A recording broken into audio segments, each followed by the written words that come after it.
Hi, my name is Tom Plusinski from BMW North America. I am the head of BMW Group Classic in the US, and we're here at the Peterson Automotive Museum on the YouTube channel to talk about 50 years of 3 Series. We're in our 7th generation of 3 Series at the moment. This is generation number 5, by the way, and the Peterson Museum wanted to do an exhibit of 50 years of 3 Series, but focus on the racing aspects of it. And really, the 3 Series has been the car most raced within the BMW history. So we love the idea, and we helped curate a group of 7 cars that represent the 7 generations of race cars, and then 2 street cars that are pretty special as well. We do have 2 M4s in the exhibit representing the latest 2 generations, and they're really spectacular cars. You may be wondering, why do we have some M4s in a 3 Series exhibit? And that's because they're very closely related. In the early days, smaller volume, 3 Series was the bread and butter of BMW. And then as the range grew, it became necessary to give some additional nomenclature to certain models. And the even numbers within the BMW nomenclature stand for the more emotional cars. So the 3, 5, 7 tend to be sedans. The 4, 6, 8 tend to be emotional coupes or convertibles, that sort of thing. And so as a race car, a coupe is a much better race car than a sedan from an aerodynamic standpoint, so we switched from racing M3s to M4s. When the Peterson Automotive Museum asked us to do a video on and pick 2 special cars from the collection, for me, this had to be one of them. It's one of my favorites. It is also an incredibly important race car in the history of BMW. It's called the E92 M3 GT. It raced in the American Le Mans series in 2009 through 2012. This particular chassis raced in 2011 and 2012. It was a car that was raced here in the US and in a series operated by FIA in Europe at the same time. And so the cars were developed very quickly. This is the chassis that has the best race history in the US. It won the ALMS Drivers Manufacturers Team and Michelin Green X Trophy in 2011. And it also won the 12 Hours of Sebring, not once, but twice in 2011 and 2012. So a very important car in the collection of BMW and really one of the fan favorites. And I've had the opportunity to drive this car. It's one of my favorites to drive. It feels a lot like an E92 M3 street car if you're familiar with that car, ramped up to 11. Lots of downforce. It develops somewhere between 1,200 and 1,300 pounds of downforce at 100 miles an hour. It is a proper high downforce race car. And and this car really was a moonshot at the time. Lots of technology went into it. It was a cost no object car. The rules allowed for us to do a lot of things with this era. And the result is a car that really was truly a spectacular race car. So we have the hood pulled off the car now so we can see a little bit of what's underneath the skin. This really was a moonshot car for BMW, and it incorporated a lot of aerodynamics over the car, under the car, and through the car. And when we look under the engine bay here, we see cool air for the cockpit cooling. Now these cars were air conditioned. It's not super well air conditioned, but at least it will bring the temperature down, make the car reasonably comfortable. So these are both interior air. Then you have exit air from the radiators. And then through these tubes down here is feeding the engine. So again, aerodynamics all through the car. If you look at this, and if you're familiar with the E92 3 Series, so the 5th generation M3, it is a V8 as a street car. The street car engine is called a S65. This is a P65. Very similar. The major change is that it has a flat plane crank, and that makes it operate like 2 4-cylinders Siamese together. Higher revving, faster revving, and more torque than the street engine, but also a lot more vibration. The engine is a dry sump, so it's further down and it's much further back. In this particular car, the transmission and a lot of the auxiliaries are on the rear axle. So it's a transaxle car, unlike the street car. And that was allowed by the rules, and that made this a very, very successful race car in its day. The transmission is not attached to the back of the engine. It is at the back of the car, and it's a transaxle. And that also includes the alternator, the power steering pump, and everything else that has some weight. That's all at the rear of the car. The purpose of that is to move the weight further back. Normally for a street car, we like 50-50 weight distribution. This particular car, for maximum traction and maximum racing capability, you want a little bit further back. So this is about 56% on the rear axle and 44 on the front. So if we look at the interior of the car, we see again a lot of technology that was brought into racing for the first time in a GT car. In this car, the seat is completely fixed to the frame of the car, so there's no movement of the seat whatsoever, and that gives the driver better fidelity in knowing what the car is doing. So if the car is starting to slide, the driver feels it immediately. There's no slack in it. Prior to this car, most cars had seats on rails, and that allowed the seats to flex a little bit. This one doesn't. Now, in order to be able to accommodate drivers of different heights, because this was an endurance racer, 3 drivers were in the car at Sebring, the foot pedals are adjustable. So there's a tray with all the pedals, and they can be moved forward or back in order to suit the different drivers, and it can be done by the driver in the car. He can even adjust it while he's driving if he really has to. One thing to look at is where the seat and steering wheel is in relation to the door. This is based on a street car, of course. So the original dash position is way up front there, but the driver in the race car is moved quite far back. In fact, the seat is in the rear footwell of the car. And that again is to move the weight further back, which gives you better traction and better balance for a race car. A couple of Easter eggs. The wheel itself was a BMW Aero wheel, and it was developed specifically for us in our new wind tunnel and then cast by BBS for us. These are proprietary to BMW. None were ever sold.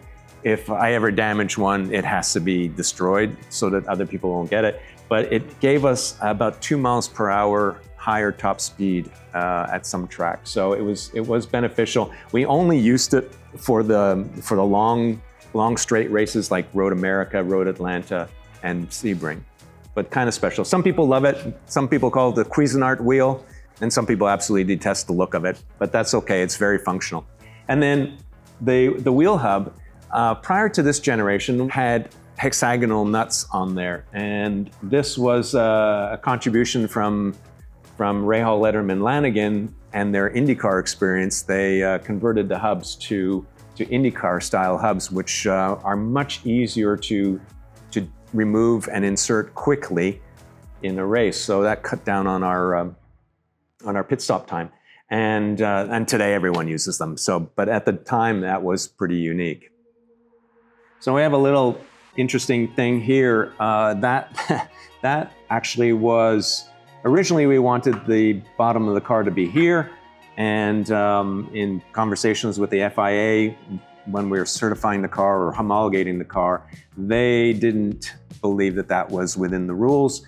There's discussion back and forth. We interpreted the rules to mean up there. They didn't, so we had to add this little piece on here to lower this point. And they claimed that it provided a certain aerodynamic advantage. So that's why this little piece is there, which looks a little bit odd maybe, but it's the way we had to race. So here we have the normal mirror. It's a really beautiful little mirror. And then inside here, there's a little air duct. And you wonder, why would we be pulling in air there? Well, if you open the door and you look down here, there's an air duct that comes all the way down. And it is there to cool the exhaust under the floor. This car had to be air conditioned for the drivers because it has closed windows. And so we needed air to remove some of the heat from the exhaust. And then the car is surprisingly comfortable inside, even though the exhaust is coming out right underneath the driver's bottom. People ask what these are all the time. Now that the car is retired, they don't really do anything. But when the car was active racing, this was an early form of telling the fans what position the car was in. So if it had 1 light on, it was in first place in class, 2 lights, second place, 3 lights, third place. And today there is a plaque on the car that actually has an LED readout of what position the car is in. But back in the day, this was a way of helping the fans determine who was in the lead. And we talked about aerodynamics under and over and through the car. We have a number of openings. The bottom one here is brake cooling for the rear brakes. The upper one that looks a little reminiscent of a Ferrari maybe is for cooling for the transmission cooler at the rear of the car. Again, this is a transaxle car, so transmission is at the rear of the car, and so the cooling for it is also back there. For those not familiar with race cars, everything you see on this car has a purpose. So there's nothing frivolous on it. If it might be a little slot in here, reduces some aerodynamic drag maybe. For example, if we look at the rear of the car, we have a connector here that is actually for air jacks. So when the car comes into the pits, there's a plug that goes in the back and the car gets lifted on air jacks. This way the tires can be replaced very quickly. And then to lower the car again, the mechanic just presses that in and car drops down and off you go.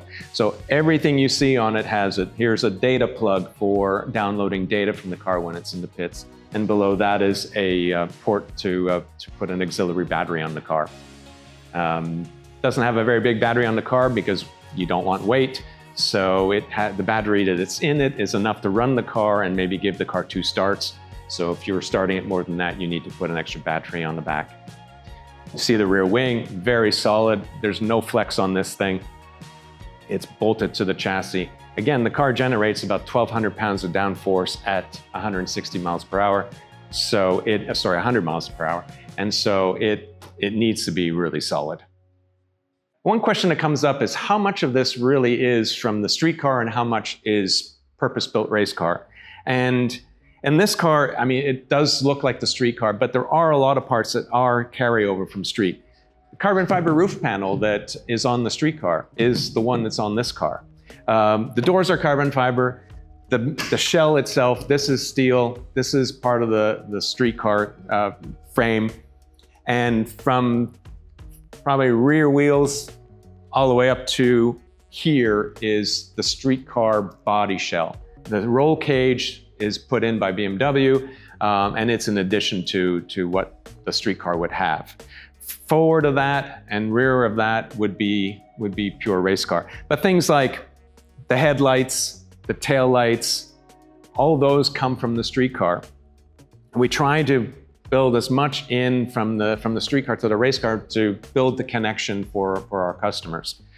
This is very much an E92 5th generation M3, and the street and the race car do kind of feel the same. Some people ask what happens when the car gets crashed. They see it go through a race. The cars look pretty beat up after a long distance race. Something like Sebring, the nose and the tail get destroyed in those types of races.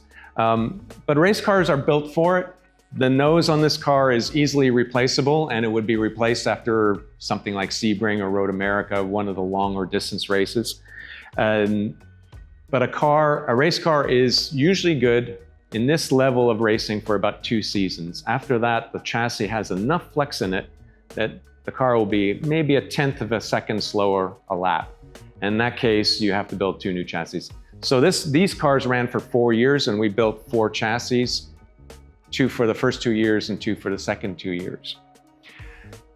The car has had a couple of off-track incidences in its time, mostly race incidences that didn't affect the car finishing the race. There was one instance where it did have to be looked at.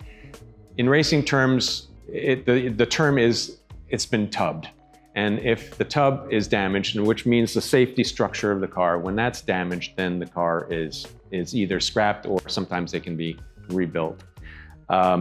These cars have never been tubbed, so they're original. They've had some hits and some bruises. ALMS racing was heavy touching and rubbing racing, as they say.